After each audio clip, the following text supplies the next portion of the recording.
Hello, my name is Jacqueline. I am a corporate flight attendant and welcome to my YouTube channel, Jacqueline Travels. Well, we're finally here. It is the end of a crazy year. I don't even think crazy is the appropriate word to use for 2020. But anyway, happy December 30th. Happy almost New Year. I know things aren't gonna change the second the ball drops. I don't even know if they're doing a ball drop this year, but I am hopeful that 2021 is gonna be a better year for everybody involved. So this is my last vlog of 2020, and I am going to bring it back to being a flight attendant. I had a little break from my flight attendant vlogs because I was doing Vlogmas, and it was so much fun. You guys participated a ton. You made all of the recording every day and editing every day and uploading every day totally worth it. So thank you very much for participating and watching Vlogmas. But now we're going back to my flight attendant roots. So today's video is about 3 differences between being a corporate flight attendant and a commercial flight attendant. If you are new to my channel, just a quick background. I am a corporate flight attendant. I've been flying private for about 2.5 years now. And before I transitioned to becoming a corporate flight attendant, I was a commercial flight attendant for 5 years. I also want to point out this video is brought to you by TEAMI. I am a TEAMI partner. I've partnered with TEAMI before, and it started off with their matcha super greens, and I became completely obsessed with it. And then it just kind of evolved into skincare. And I mentioned in Vlogmas Day at 23 that TEAMI had reached out to me and they said I could pick any product that I wanted to feature and that I wanted to try. And I chose to go with their skincare. And there's a few reasons behind this. I am currently pregnant, so my skin is changing,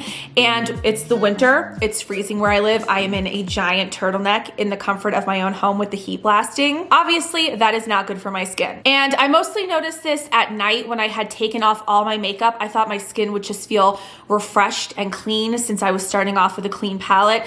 And that wasn't the case. I would wash my face and my face felt dry. When TEAMI reached out to me, I did a little bit of research on what I thought would best benefit myself. And that's when I came across the Superfoods Cleanser. All over TEAMI's website, it has a ton of 5-star reviews. I think every single person who has tried it has given it a 5-star review. And I've been using it the past 3 or 4 nights. And my initial impression was it smells like Pez. So I thought that was very fun. And that transported me back to my childhood. But then my other impression was I washed my face and I used my towel to dry my face, and I didn't feel itchy or splotchy. I felt not like I had a film or coating on my face, but my face felt hydrated. And just a quick shout out, if you wanna try this TEAMI product or any other TEAMI product, they gave me a 50% off discount code. You heard me right, 50, half off TEAMI product discount code. It is JackTravels50. Again, 50, not 15. I'll link it down below for you guys. When you order and start using, let me know what you think of TEAMI products. I highly, highly recommend them. All right, like I said before, we are talking about 3 differences between being a commercial flight attendant and a corporate flight attendant. And I feel like I'm just gonna start having my number 1 difference as a negative difference because, like I said, we're moving into a new year. We're moving into a positive direction. Let's make everything positive at the end point. So the big difference between being a commercial flight attendant and a corporate flight attendant. When I was a commercial flight attendant, I got flight benefits. That means I was able to not only choose companions who had unlimited flight benefits on my airline and other airlines, ones that I didn't work for, but I was also able to give out buddy passes to friends and family. So back in my commercial flight attendant days, me and my flight attendant friends would decide, hey, we've never been to Hawaii. Let's hop on a plane and go to Hawaii. And we got on Hawaiian Airlines and took a 3-day trip very quick to Hawaii, but we did it because we could. And it didn't cost us any money at all. My same friend who I went to Hawaii with decided that we are going to meet another flight attendant friend who I hadn't met before, but who sounded like fun in Bora Bora. So we booked some flights on Air Tahiti and we flew over to Bora Bora, and the only thing that we paid for was taxes. So I think my flight from LA to Bora Bora came to like $47. That is a huge perk of being a flight attendant. And clearly it's obviously the best part about having friends who are flight attendants too,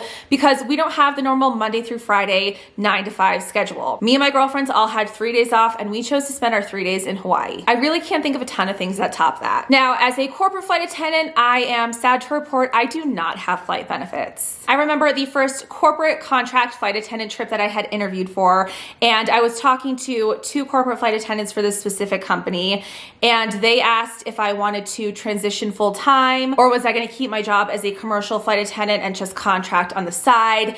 And my big concern was losing my flight benefits because I have family all over the country. I have friends all over the country. I want to travel all over the world, and I didn't want to have to pay money to do that. During my interview, these two flight attendants quickly let me know that there was a lot more money to be made on the corporate flight attendant side, and I didn't need to worry about traveling standby or on flight benefits. I would just be able to afford a plane ticket now. So in the end, everything worked out. All right, the number two difference between being a commercial flight attendant and a corporate flight attendant is schooling is needed to become a corporate flight attendant. Back in my commercial flight attendant days, when I spent more time focusing on my blog rather than my vlog, people would often ask me what prep school they should go to better their chances of getting a job as a commercial flight attendant.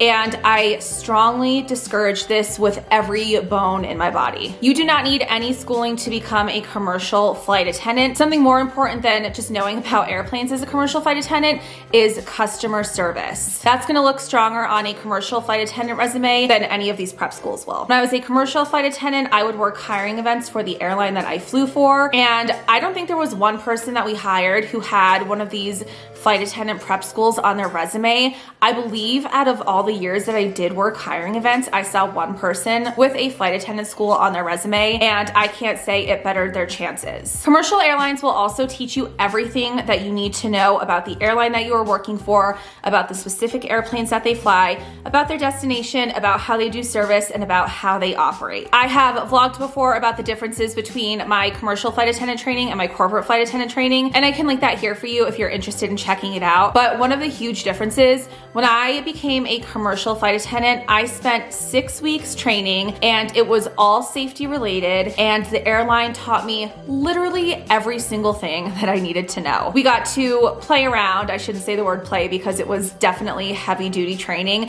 We got to train on actual airplanes and on airplane mock-ups. We got to use actual equipment that our airline would be using. We had observation flights where we sat back and we watched the flight attendants who were already hired do their job. We had training flights where we worked with the flight attendants and learned the job hands-on. So a commercial flight school is definitely not going to be able to provide those kind of experiences for you. However, if you want to become a corporate flight attendant, you do have to shell out a lot of money and go to school to be certified as a corporate flight attendant. I feel like I talk about this in almost like every 3 or 4 of the vlogs that I put out for you guys. A lot of people are unaware of the work that goes into getting a job as a corporate flight attendant. So we could just start here. To get certified at a good school will cost you, the exact price is $4,995. There is no job placement after you complete your training. It is up to you to network and build those connections. Personally, when I became certified to become a corporate flight attendant, I went to flight safety, and my training was a whopping 4 days long compared to the 6 weeks that I spent training as a commercial flight attendant. One of those days was focused on customer service, and one of those days was how to order catering for your private jet and a food plating course. So I spent 2 days learning about safety in airplanes. And again, I vlogged about it because I like to share all of my experiences with you guys. But I mentioned in that video, I was very happy that I had previous flight attendant training experience because I felt like if that was all I learned, I really might not perform the best that I can in an emergency situation on an airplane. I'm not gonna say this is difference number 3 between the two flight attendant jobs.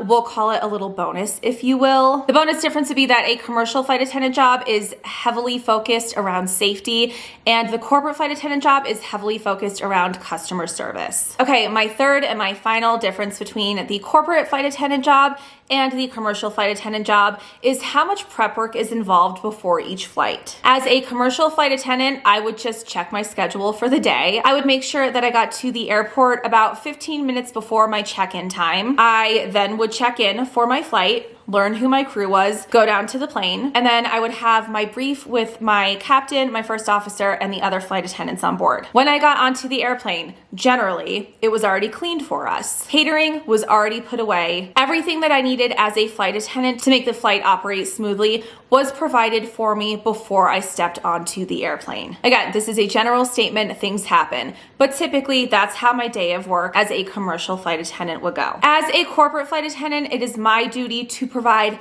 everything on board the airplane for myself, for my pilots, and for the private jet passengers. So there's a lot of time involved where I am working and I'm not actually on the private jet or flying. We start off with passenger preference sheets to find out what my passengers want to eat on their flights. I do the grocery shopping for these flights. I pick up any reading materials such as newspapers or magazines for my passengers on these flights. I'm in charge of fresh flower arrangements. If there are children on board, I try to have a child-friendly activity, of course, one that will not destroy a multi-million-dollar private jet. If there is a birthday celebration or an anniversary or just any special day out of the ordinary, I find decor and I decorate the airplane and we try to celebrate whatever is going on. I also have to be prepared for unexpected scenarios. So if the flight ends up with more passengers than what I was expecting, I need a way to feed them. If a plane breaks down and we're gonna be on a ground delay and my passengers are stating that they're hungry now and they don't wanna wait until we're in the air,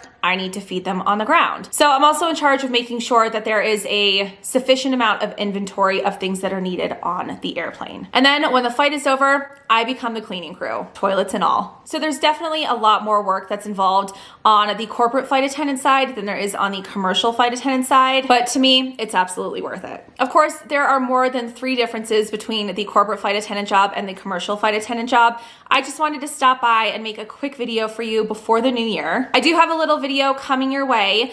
During Vlogmas, I let you know I had worked a day trip and I vlogged all about it. So I will publish that in the new year for you. So make sure you are subscribed to my channel so you don't miss out on any future flight attendant videos. Again, I would like to thank TEAMI for partnering up with me for this video. If you want that discount code, JackTravels50, and the link will be down below for you so you can check out their fabulous products. If you guys are looking for me on social media, my Twitter is @JackTravels, that's JAC Travels, and my Instagram is Jacqueline Travels, just like it is here on YouTube. Please leave me a thumbs up for this video. Happy New Year to you guys. Thank you so much for watching. Have fun celebrating, be safe celebrating, and I wish you all the very best for 2021. Thanks for watching.